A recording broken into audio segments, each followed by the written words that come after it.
नमस्ते बच्चों। प्राचीन भारतीय इतिहास में मैं आज आपको सिंधु घाटी सभ्यता की विशेषताओं पर अपनी बात कहने जा रहा हूँ। सिंधु घाटी सभ्यता प्राचीन भारतीय इतिहास की एक महत्वपूर्ण सभ्यता रही है। जैसा कि आपको विदित ही है कि भारतीयों में इतिहास लेखन परंपरा अंग्रेजों द्वारा प्रारंभ की गई। उसके पीछे जो मूल उद्देश्य था वो अंग्रेजों का वो ये कि वो भारतीयों के अतीत के बारे में जानना चाहता था, क्योंकि उसे यहाँ शासन करना था। और इसी कड़ी में सिंधु घाटी सभ्यता का उत्खनन का कार्य तत्कालीन आर्कियोलॉजिकल डिपार्टमेंट ऑफ इंडिया के जो डायरेक्टर जनरल थे जॉन मार्शल, उनके नेतृत्व में किया गया। और इस कड़ी में जब सिंधु घाटी सभ्यता की 1921 में सर्वप्रथम खोज की गई तो वहाँ अनेक स्थलों के उत्खनन के पश्चात ये जानकारी प्राप्त हुई कि सिंधु घाटी सभ्यता के लोग नगर नियोजन पर विशेष ध्यान देते थे। टाउन प्लानिंग जो थी सिंधु घाटी सभ्यता की वो बहुत ही उत्कृष्टता लिए हुए थी। प्रत्येक शहर 2 भागों में बटा होता था, ऊपरी भाग और निचला भाग। अधिकांशतः ऊपरी भाग में किले का निर्माण किया जाता था, कैथेड्रल वहाँ मिलते थे और किला हमेशा चारों तरफ से सुरक्षा दीवार से घिरा हुआ होता था। सिंधु घाटी सभ्यता में चहनुदड़ो केवल एक ऐसा स्थान है जहाँ पर किले के अवशेष प्राप्त नहीं होते हैं। ये एक महत्वपूर्ण बिंदु है, इसको ध्यान रखना है। चहनुदड़ो में किसी प्रकार का किला का अवशेष नहीं है। और दूसरा महत्वपूर्ण बिंदु है कि धोलावीरा जो है, जो गुजरात में सिंधु घाटी सभ्यता का स्थल है, वहाँ पर शहर 2 के बजाय 3 भागों में बटा हुआ था। यानी कि अपर और लोअर के अतिरिक्त मिडिल पार्ट भी शहर का था। तो ये एक बड़ी महत्वपूर्ण जानकारी है जो आपको ध्यान रखना है सिंधु घाटी सभ्यताओं के शहरों की विशेषताओं में।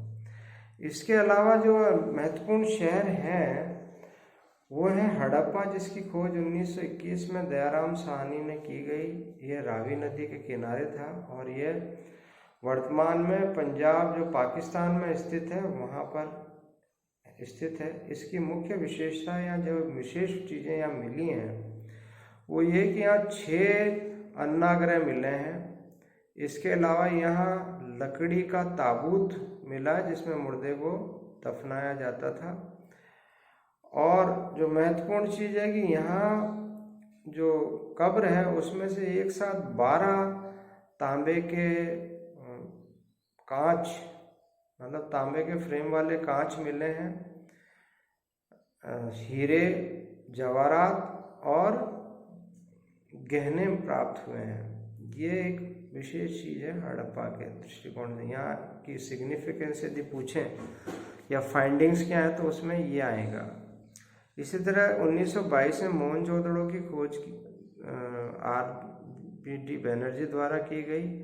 ये वर्तमान में सिंध जो पाकिस्तान में वहाँ पर स्थित है और यह भाग कराची के नज़दीक था। यहाँ की जो विशेष जो फाइंडिंग्स हैं या सिग्निफिकेंस या महत्वपूर्ण विशेषताएं हैं वो ये कि यहाँ पर सबसे बड़ा अन्नाग्रह मिला है। उसके अलावा यहाँ पर स्विमिंग पूल मिलता है जो सबसे बड़ा है। यहीं पर नृत्य करती हुई तांबे की लड़की की मूर्ति प्राप्त हुई है और जो पुजारी है उसका धड़ प्राप्त हुआ है। तो ये यहाँ की फाइंडिंग या विशेषताएं हैं। इस प्रकार से चहनुदड़ो 1931 में खोजा गया, जिस खोज MG मजूमदार द्वारा की गई। यह वर्तमान पाकिस्तान के सिंध प्रांत में स्थित है। यहाँ पर जो विशेष फाइंडिंग है कि यहाँ पर लिपस्टिक मिली है और यहाँ पर बिल्ली के अवशेष प्राप्त हुए हैं।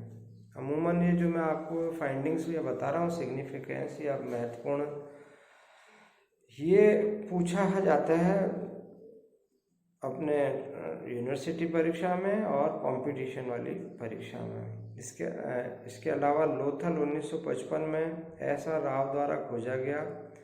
ये भागवा नदी के किनारे है जो गुजरात हिंदुस्तान में स्थित है। यहाँ पर जहाज रुकने का बंदरगाह मिला है, चूल्हे के अवशेष मिले हैं और 2 लोगों को दफनाने के अवशेष प्राप्त हुए हैं। ये यहाँ की विशेष चीज़ें हैं, फाइंडिंग्स जिसको हम कहते हैं।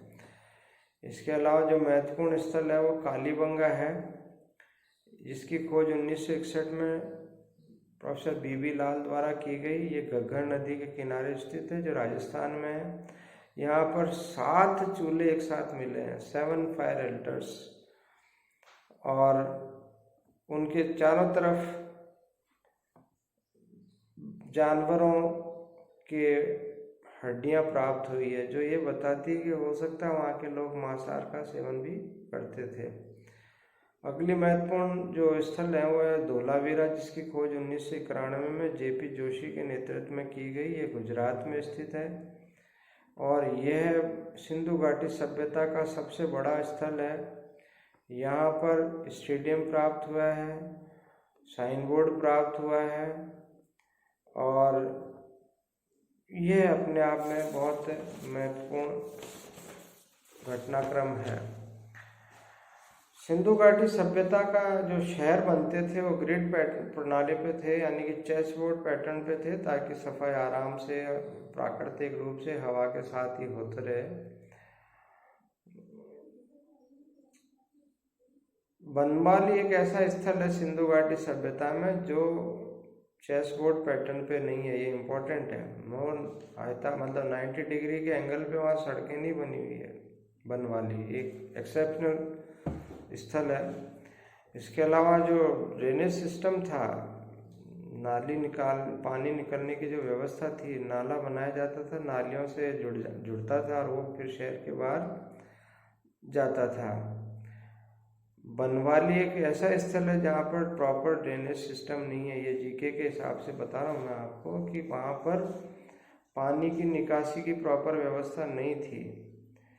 सिंधु घाटी सभ्यता की जो सामाजिक व्यवस्था है उसके अनुसार समाज जो था वो 2 भागों में बटा हुआ था, एक तो जाति और दूसरा वर्ग। जाति में जो है किसी भी प्रकार की मोबिलिटी यानी कि इधर उधर होने की गुंजाइश नहीं थी, लेकिन वर्ग में गुंजाइश थी, यानी कि धनाढ़ वर्ग में कोई भी घुस सकता था आसानी से, लेकिन यदि जबकि यह जाति में अलाउड नहीं था। सिंधु घाटी सभ्यता थी वो मात्र मैटेरियलिकल सोसाइटी थी, यानी माता को सर्वोच्च स्थान दिया था पिता के स्थान पर। माँ परिवार का मुखिया होती थी और जो सिंधु घाटी सभ्यता का जो धर्म है वो एक मैच्योर्ड यानी कि परिपक्व समाज के बारे में बताता है। मैंने बहुत शॉर्ट में आपको बहुत कुछ समझाने का प्रयास किया है क्योंकि समय का अभाव होता है। आज बस इतना ही। धन्यवाद।